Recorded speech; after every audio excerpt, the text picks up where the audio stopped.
Hello and welcome to the Constable Ambisonic podcast with me, your host, Stuart Bowditch. This project has many threads, but the main focus is to make ambisonic spatial audio recordings of 20 of the locations of paintings by John Constable. These will be exhibited with the paintings at an exhibition at Christchurch Mansions in Ipswich in the summer of 2026. I'll also be chatting to people to uncover how we perceive the landscape and the natural world, as Constable had a big hand in our modern day appreciation of the countryside. In this episode, I chat with artist and printmaker David Stone in the Cuckoo Farm Studios Print Workshop. Well, I'm David and I'm a printmaker and a painter. I'm interested in landscape. I've been interested in landscape for a long time. And interestingly enough, my family in Devon in 1830 rented a piece of moorland from the Lord of the Manor, 8 acres of moorland, and turned that over 100 years into a farm. So they actually made a landscape. And it's you might ask what landscape is, and the definition which interests me is by Tim Ingold, who's an emeritus, a professor of anthropology. And he talks about it as being a place where mankind and nature come together to make a place of domicile, i.e. agriculture in effect. But it would not be only agriculture, because mining would have the same effect, I suppose. So, but that's a very handy definition of what a landscape is, where people live and they farm the land. However, it does leave out the waste, the mountains and the moors. That's not incorporated in it, but we would now incorporate that sort of, I would incorporate mountains and moors into the concept of landscape. So, my concept is wider than his. But they are populated and they do have a use, even if it's only a recreational use, so they've been brought in. There's no such thing in this country as real wilderness, I think, anymore. There's no landscape in this country which has not been touched by human hand. Yeah, and even if you think, say in Sudbury you've got the meadows and they make a big point that that's never been ploughed, or the records go back 800 years that show that it's never been ploughed, and you think it might not have been touched, but it is, even if it's not by hand or plough, it might be touched by policy. Well, it must have been touched, because otherwise it wouldn't be simply grassland, would it? No. A forest would have grown on it. Yeah, well, it's grazed, isn't it? So that it's grazed. Yeah. But that then means it is touched, because yes, there is a farming regime, if you like, there, an agricultural regime in place, even if it's only grazing. Yeah, that's still a historical kind of usage of the land, and that's come into the present day and is still kept alive, isn't it? Sure. Yeah. Sure. So, your perception there of what you just said about, moors and mountains, that seems to be just a way that we would use the natural world or an area of landscape, but actually those places would have existed before humans were here. So it's quite interesting that landscape in this country becomes, let's say, an art form once people start earning their living by trade and industry in the 1700s. And of course that actually gives you a leisure class. And the leisure class went out as tourists did. Right.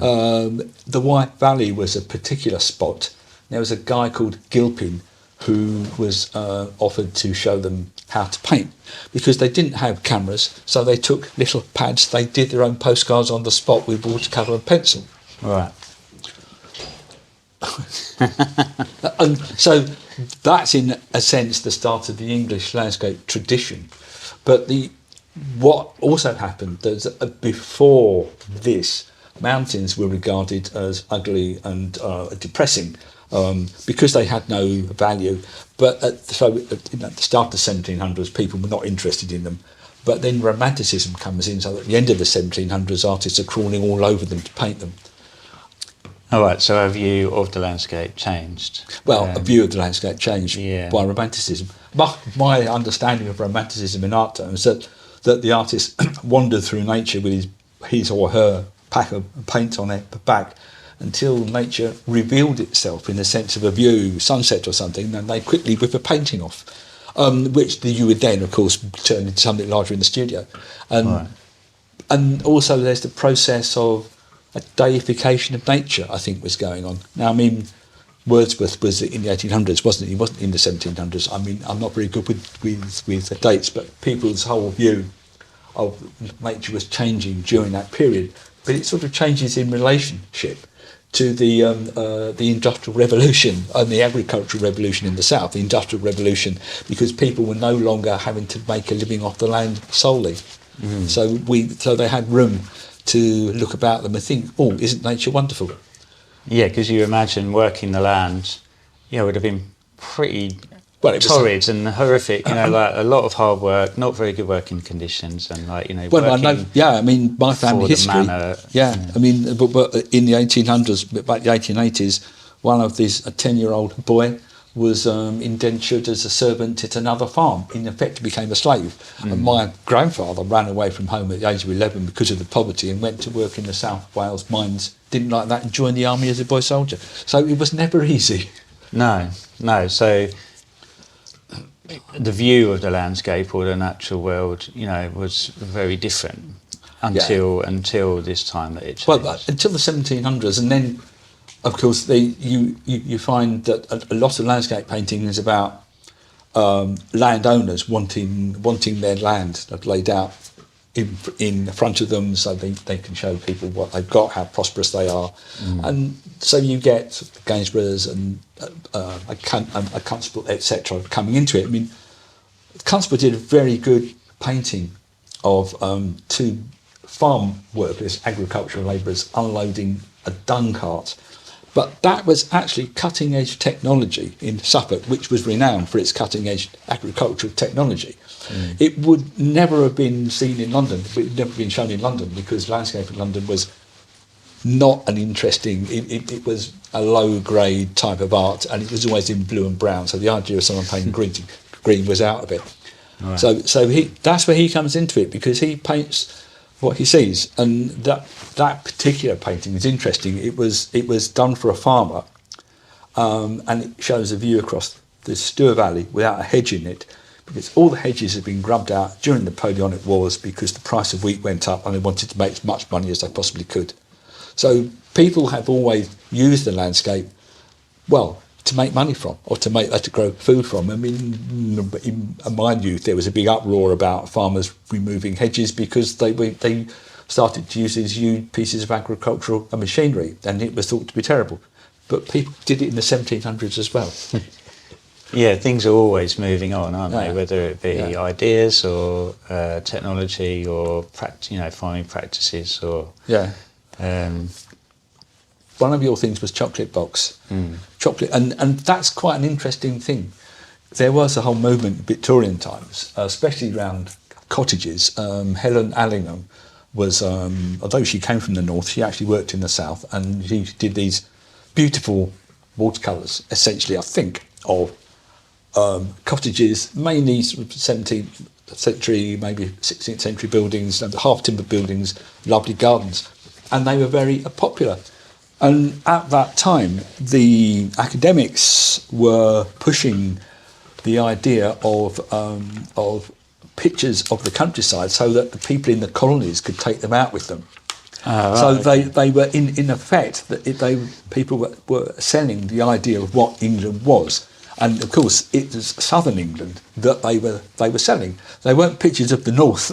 They were selling a very attractive view, a picturesque view, if you like.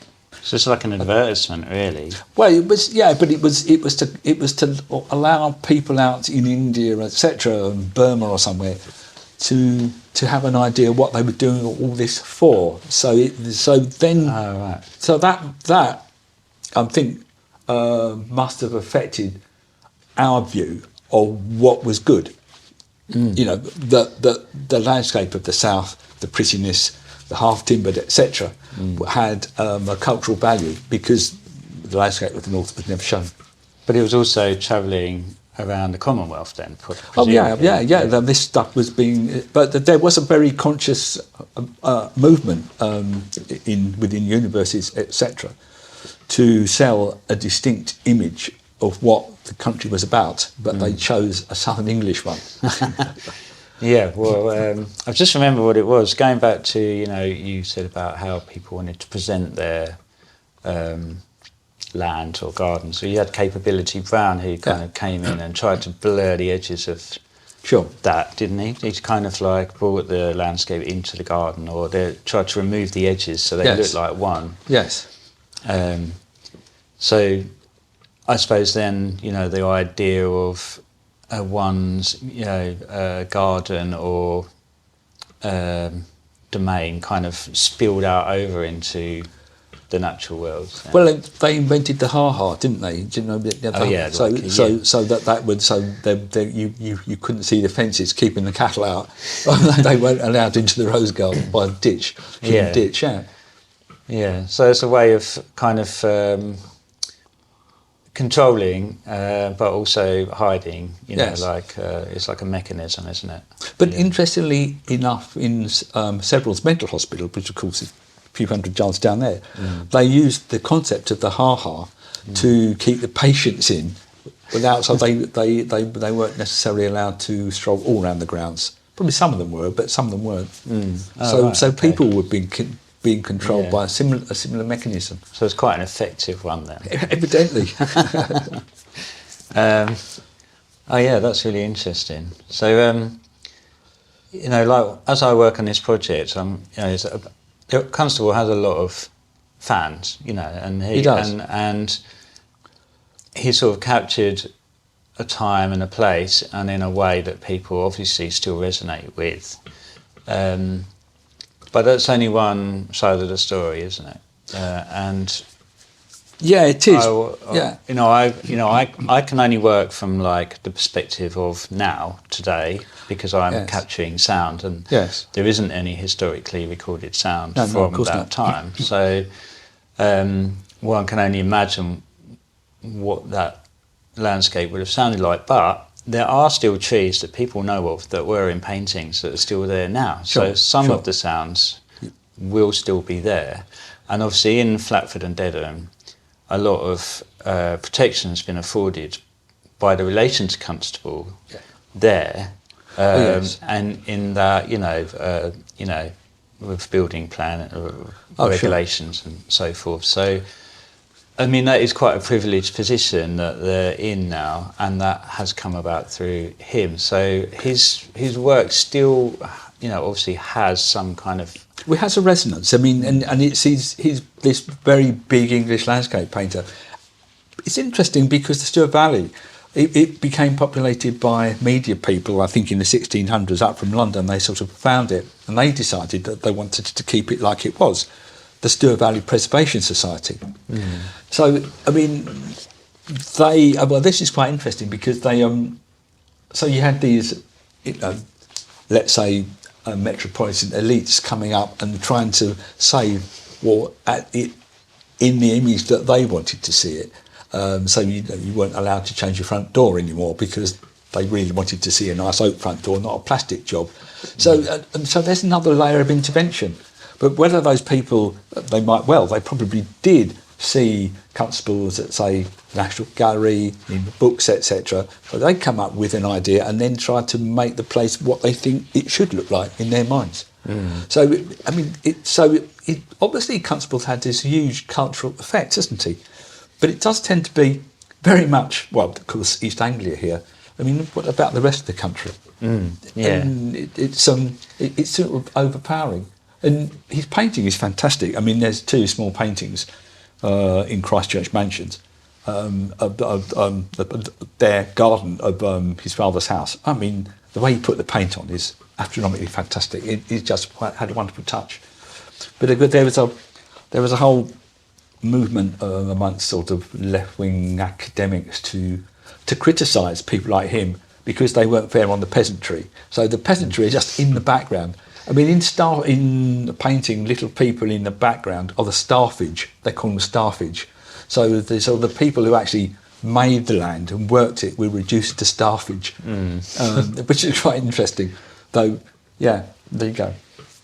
Yeah, I did a project a few years ago, 2018 maybe, where I recorded a lot of people that create the area of outstanding natural beauty, which is obviously, that's not called that now, but if you take that as a term, you know, a lot of work does go into that, you know, and there's obviously an organisation that makes that happen and understands what jobs need to be, coordinates everything. But then you have a lot of volunteers, mostly retired people because they have more time, that go out in the fields and hack down all the bushes and like tidy up the trees and repair the path or whatever. Sure. And I spoke to lots of those people as well. So like, people obviously feel that giving their time is a worthwhile endeavour in order to maintain this kind of, you know, the image that it is being portrayed there. It's what interests me about it. I mean, I agree with you entirely that we are plugged in to the Constable and his few fields round the Stewart Valley. But if Constable wasn't there, would we have taken any notice of that landscape whatsoever? Well, I mean, you know, I don't suppose anyone would have said it was ugly, but it's him or our relationship to him and therefore to it which has made it so important to us. But when you think climate change, I mean, whether it's man-made or not, climate change is happening, seas are going to rise, the whole thing's going to change in a matter of time, isn't it? Yeah, yeah. And it's not too far away. It's not too far from away. the tidal water, is it? No, you know, well, of course it's not. Yeah, you know, you've got the river there is a tidal part way up there, isn't it? Who knows? I mean, I wonder what the future of it is. I mean, we talk about it now because we know what it is, and it's sort of has this huge emotional resonance with people. But what's going to happen when, you know, the fields flood, as they do anyway, the Stewart Valley floods, and I don't know, the countries aren't going to change, I think, you know. And I mean, one of the things is with global warming is that oak trees don't like it hot. Oak trees don't like it hot, so it's going to be, we will lose some of the oak forest, you know, which is the climax woodland landscape at the minute. Yeah. Well, going back to your other point, you know, has like, you know, other painters of the time like Turner had the same effect elsewhere, you know, to various areas or landscapes? I don't know. I mean, interestingly enough, of course, both Gainsborough and Constable were affected by Bad Rysdale, Salmon by Bad Rysdale. They were getting ideas from over the water in Holland, right, about landscape. So they weren't, you know, they didn't come in. They weren't pristine. They came in with their own art history knowledge. So there was an exhibition at the National Gallery, which was about. Based around the Constable painting, and there were some extremely good painters about, fantastic Irish painters, for instance.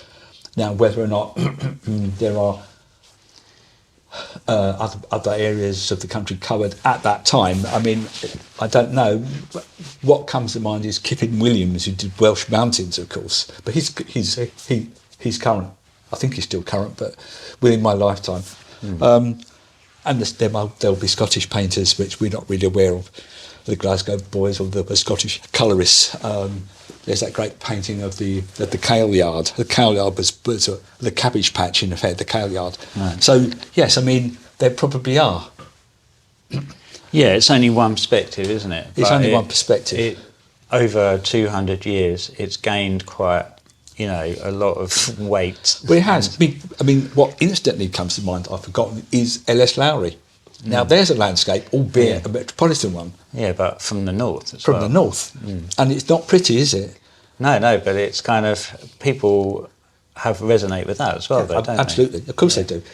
We've deified nature. I mean, I mentioned it earlier on where the Romantics are concerned, but I think we've turned nature into a god. I think we've conflated... What is the difference? But we conflated, as it were, God and nature, so that when you think of all the people, the bird watchers, the gardeners, the ramblers, I mean, although we're supposed to be an irreligious society, I don't think we are. I just think that the focus of what we're worshipping is turned to nature, actually.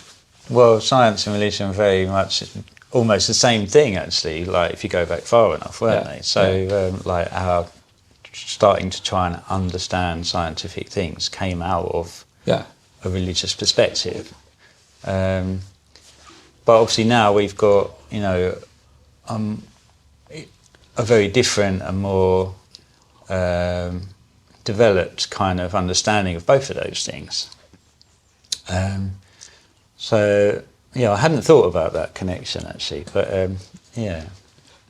I think, you know, like people do, you know, if where my old school was in Rochford near Southend, you know, the infant school, there was a tree there, and it's been there obviously a couple of 100 years, big oak tree, and they wanted to build a new housing estate, and the roundabout was going to be put directly opposite the school, and the tree was going to have to be removed just to make this, and people were like living in the tree, you know, trying to save it. It was completely covered in yellow ribbons, and but obviously in the middle of one night they came along and chopped it down just because, you know, they wanted to put a roundabout there, and people were, you know, incensed, you know, and so natural things and the natural world does have a lot of value to people. Oh, undoubtedly. And it, you know, people are very passionate about it in whatever way, you know, but that tends to be quite localised, I feel, you know, or the passion is higher more locally. You know, you can get behind a thing out, you know, a tree in your town or whatever, for instance, but not so worried about, you know, the tiger forest in Russia where most of the wood comes from, etc. You know, so there's definitely a more personal element to that, isn't there? I think. Well, there is, isn't there? And it's the sort of ceiling that we have, that one person in Rome can't do very much, two people can do an awful lot, but people are interested in, well, their family groups, their clans, but not transatlantic. I mean, you know, we as a species work together well, but we don't really care about what's happening several thousand miles away, do we? No. I mean, or less so. Yeah. Well, yes, and we criticise for it, but I think it's the way we were made. I mean, it's something that's built into us. We're hardwired like that. But I don't think we should be beating ourselves up about it. Oh, no, but you have to totally. realise it, you know. Yeah. So therefore, what I'm trying to say is, because the Dedham Vale was just up the road, is that why we feel more passionate about it, and why we kind of well, from our point of view, and also Constable, he lived, you know, there, so that's why he was passionate about it, because it was just kind of his. There's lots of things actually. There's a book, Constable in Love, which is, I mean, it's about his love affair with, I forget her name now, is it Emma? Whatever, his wife. And in fact, nothing much happened, of course, because, you know, they were closely guarded. But there was a very distinct difference between the countryside being a place of health and the city being the place of ill health. I mean, 25% of Londoners, I should think, had tuberculosis. You didn't get that up here. London was under a constant pool of smoke. Even in the summer, there was a haze. Of course, it's clean up here. So, and of course, he was living in London. He lived in Hampstead while he painted the Hayway. He was living in London. Yeah. So, I mean, he sent his wife to Brighton actually to like get. Well, she had tuberculosis, didn't she? But not to East Bergholt. Went to Brighton, you know, for the sea. Well, it had the sea edge, didn't it? Yeah. So that's interesting as well. That, you know, that was considered. Yeah. So cleaner, you know. And of course his boyhood was here, and someone taught him to look at things, look at the slimy post, and be interested in it. Yeah. Because there were romanticists before him. So he doesn't, as I say, he doesn't spring out of nothing. He springs out of tradition, although it's a low grade one at the time, I suppose. Yeah. Yeah, I mean, nothing ever is in a vacuum, is it? So, and there's a lot of socio-political kind of things, art trends, and and for a long time he was trying to get into the RA, wasn't he? And but he kind of stuck to his guns to. Well, he did get in, didn't he? Yeah, eventually. Yeah. But Turner tried to do. Turner didn't, I don't think Turner thought much of him, but No, they weren't buddies, were they? no. But it's interesting, the Stour Valley, because there's another dimension to it. Neolithic earthworks up there.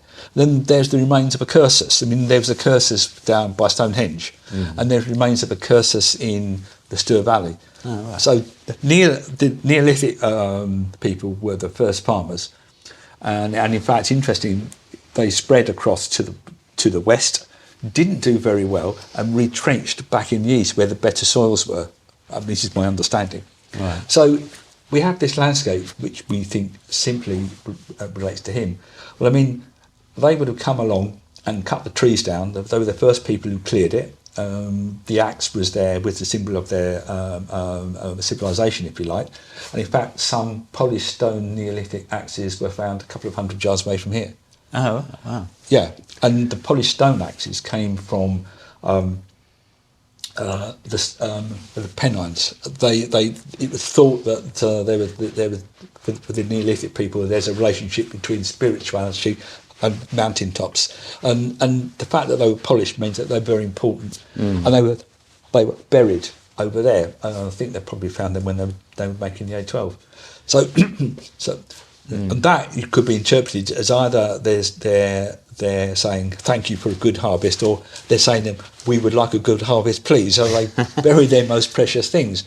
So that's the start of agriculture here, and so the Stour Valley with its Neolithic monuments has got a far longer history than just that little patch of the 1800s. Oh, yeah, and to the last 200 years, Yeah. it's just such a tiny window. Yeah. And like you've mentioned before, it's, the next 200 years is going to change a lot, probably. I think so too. Yeah. So, but I think people will still try to protect nature, and they're very more so aware of climate change and other factors, but it's an evolutionary thing, isn't it, that things change, and it's okay, it might be speeding up, and obviously the world climate changing is going to, it's happened before, but there wasn't so many billion people on the world it was going to affect. So obviously it affected all the wildlife and animals and plant life, etc. But it recovered from that, didn't it? Well, it's interesting that as you say, I was watching a program on TV, Horizon or something, about DNA in the soil. And DNA can be found in the soil. Now, they thought it could only be found in relation to body parts. Living matter. And they discovered that in Greenland, the camel came from Greenland. I heard that recently, yeah. That's right. When they have found camel bones in Greenland. And they reckon that actually the climate will return to what it was, which was subtropical. So there's no hope for the Stour Valley. There'll be palm trees down here or something similar, or banana trees at some point. I mean, no, it's interesting how iconic. But then the question is, you have a beauty. What's beautiful? I did a bit of reading about that, and why we need these iconic things, but we seem to latch on to them, don't we? Yes. What's our need for it? Yeah, it seems quite a natural thing, isn't it, to make a connection with something like that, and then to advocate for it, or preserve it, and I was talking to someone about that recently, to do with life. If someone was lying on the floor, and you would help them, wouldn't you? And there's an underlying need to want to save somebody. Absolutely. And preserve that's a very life. Human response. Yes, but if someone is actually right at the end of their life, and they're really their quality of life is very poor, and they're in a lot of pain, then obviously there's an argument for that not happening. But it's a very human instinct to want to try to make someone's life better, and I think that also translates to the landscape in some respects anyway. we all drive about, don't we? I mean, Of now course. we all know, that probably the tyres are more polluting than the engines. Yes. So, whatever engine you've got, whether it's an electric one or a diesel one or whatever, the tyres are probably the worst bit. So we're always learning, but we still go about, our business contributing to this like negative kind of impact. And a couple of years ago, I was recording wading birds on the Blackwater, and it was in the winter time, and I was in Mayland, and there's the tide had just gone out, so it was like a big mud flat, and there was thousands of wading birds there, and I had to get to this particular spot. But on the way round, I slipped on the mud and made a big splash, and I put all the birds up in the air, and they all flew away, and then there was not one bird left, and I was like, oh. But it made me realise that my impact, just my presence there, Yes. has had a negative impact. You know? Yes. So even though I'm trying to do something that I feel is positive, it's actually quite negative. Well, in terms of the wildlife.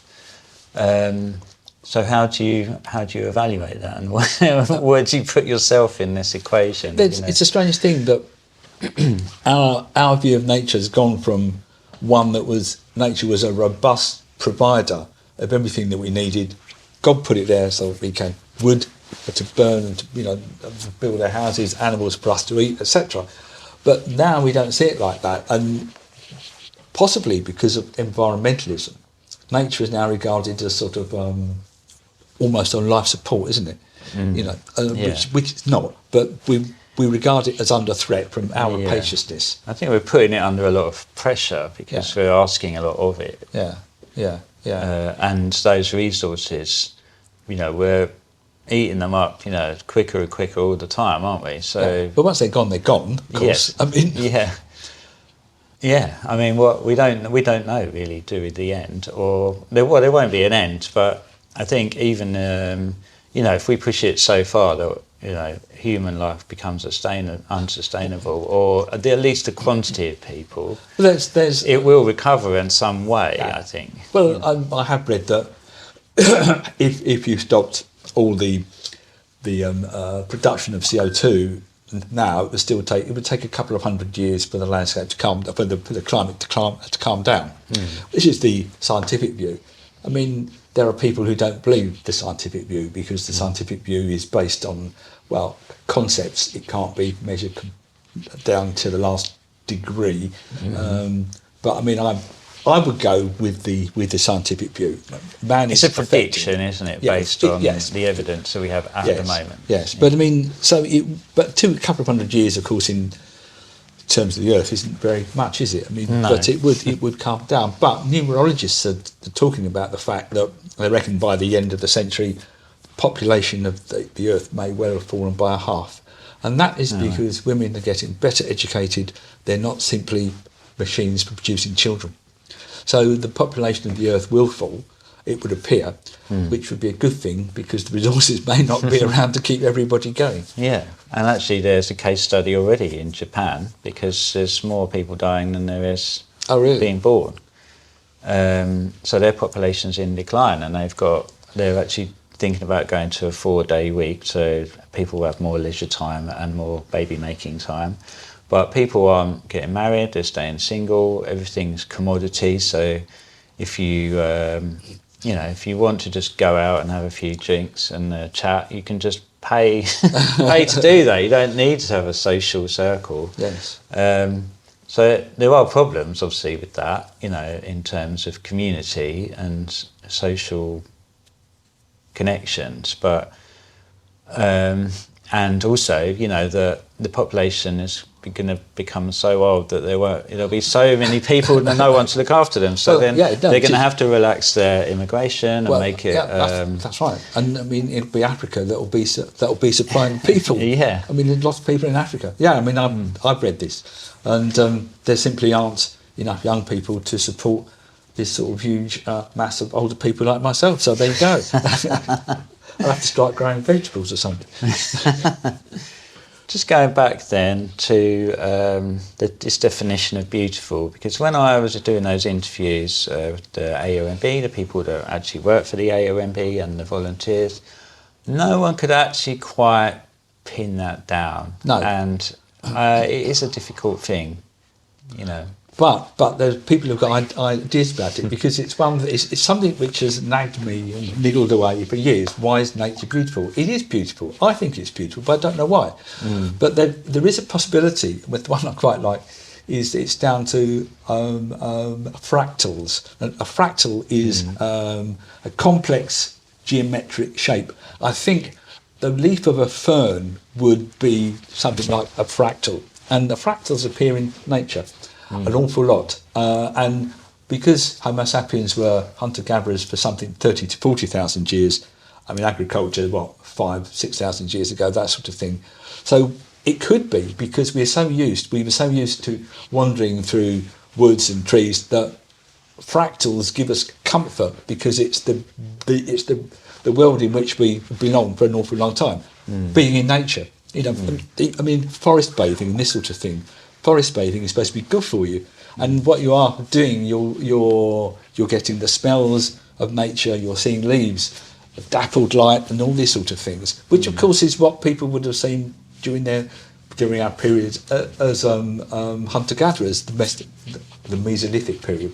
So there's a possibility that it's that you know it's a gigantic form of forest bathing that we are reverting somehow to what we were. So it's a connection to a very primitive part of ourself. Well, we weren't primitive, but I mean... in the history of humankind, we're connecting back to, you know, how we were tens of thousands of years ago. Well, yeah. I mean, it's not even that long, is it? Because Neolithic revolution, I think, is about 5,000 years ago. So if you go back sort of 10,000, I suppose, before then, they came in, and at that point, the population here, which was very small, was just the Mesolithic hunter-gatherers. So, it's not that far ago. It's not that long, not that many years ago, is it really? No. 5,000. So there's a possibility. That's why we like nature as much as we do. That it's good for us, because we're going back to something that we were really used to over a long time. So the world that we've built subsequently is quite artificial in a way. Yeah, and so there is that. And another concept is that we all see beauty through the lens which society gives us. And as I mentioned earlier on, in environmentalism, which sees nature as under threat, and because we feel sorry for it, it becomes beautiful. And, and then there's the effect of the Romantic movement. That as deified, or is the beginning of the deification of nature, and I think that there's a part in that. I mean, I was reading about some Amazonian tribe no one's ever met before, of course, and they have the concept of the family and the home, and they have the concept of God. So humans seem to need these three things, and we've seemed to stripped out the God bit, and so there's a vast thing. There's a hole there, and I think that we have sort of filled that with nature worship in effect. So that's why I think we regard nature as beautiful. So we need a connection to another thing. Yes, and so something bigger than us. Yeah, and since the belief of a God has declined, then we're still looking for something to fill that hole. Yeah, and that is provided by the natural world. Yeah. There you are. That's my thoughts on the subject. Don't quote me. Okay, that was great. Okay. Good. Yeah, no, thank you for your time.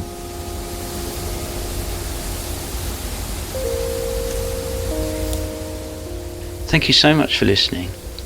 The Constable Ambisonic project has been made possible using public funding by the National Lottery through an Arts Council project grant, and with match funding from Colchester and Ipswich museums. It is also supported by the National Trust at Flatford.